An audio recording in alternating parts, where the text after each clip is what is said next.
award. And at this time, to give the award, I'd like to bring up Justin Carbonella.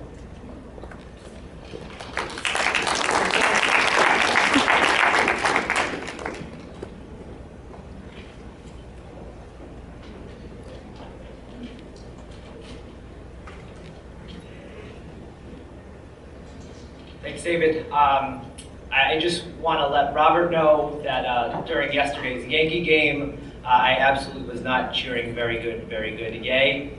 And Lori, I just want to congratulate you on your award. I too am an excessive smiler and a crier, so you broke into plane on both of those things. So if they happen here, you led the ground for a lot of things, including that. But there's a reason we all ended up in this field. And I'm not a big fan of believing in chance or in accidents. I like to think we have more control than that. I also like to believe in the difference that we make being in this field. For me to play the role I play in this community that I grew up in is an honor. And to spend every day helping young people find their success is a blessing that I continually count. But to me, it's no surprise that I feel this joy.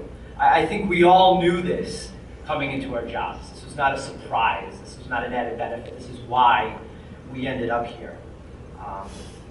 But what I didn't count on, is how this job can make a difference in me. And more specifically, how the young people I was hired to mold and shape could actually teach me more than I can teach them. Leon, I know you're coming up here to accept your award, and you want to thank people. Most notably me, probably. But I actually want to take a couple seconds to thank you.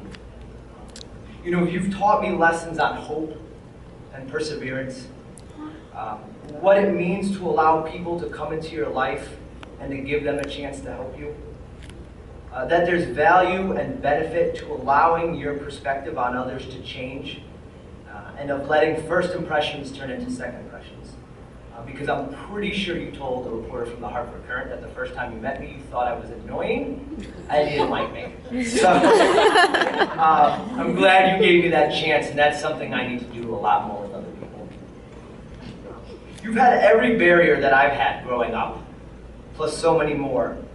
Yet here you are, in this room, soon to be on a stage accepting this award. If there ever is a challenge in my life or my job that I think I cannot overcome, all I have to think about is what you overcame, how hard you've worked, how hard you will continue to work, and that gives me the strength I need to succeed.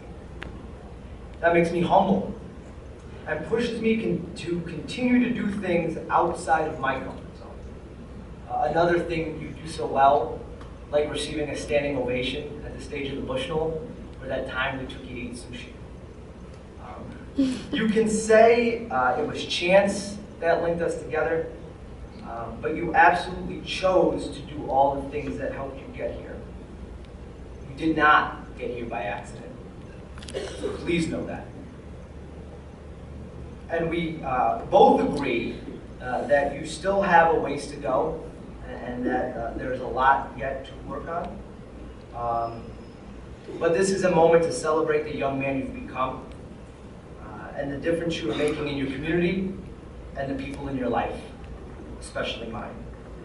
So congratulations, and more importantly, thank you, ladies and gentlemen, Leon Chandler. Woo!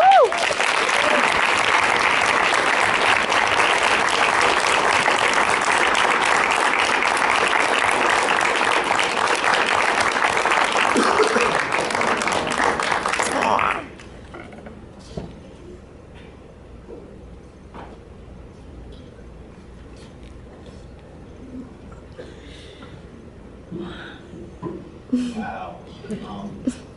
Honestly, this seems like a real big fantasy right now. I'm still kind of back into reality. But I got a little speech for you all. Here it goes. In the summer of 2009, I was 2 years in high school, but did not have a single credit to my name. I was getting ready to start my third attempt at freshman year. I was spending time I was too busy spending time getting into fights and doing things I know I wasn't supposed to do, which included being arrested. There was a lot of sadness and anger bottled up in me as I compared myself to other kids and what they had and I didn't. I used that frustration on my teachers or any other adult I came in contact with. I had no goals or expectations for myself, and because of the way I treated others, I think they thought the same as me as well.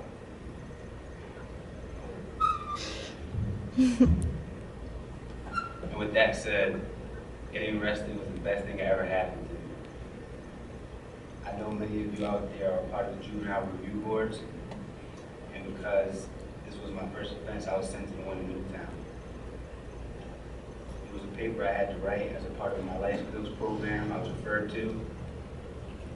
It helped me figure out what my goals were in life, and it helped me gain a different outlook on life. But what really made a difference for me is when they started to ask me to give presentations with them.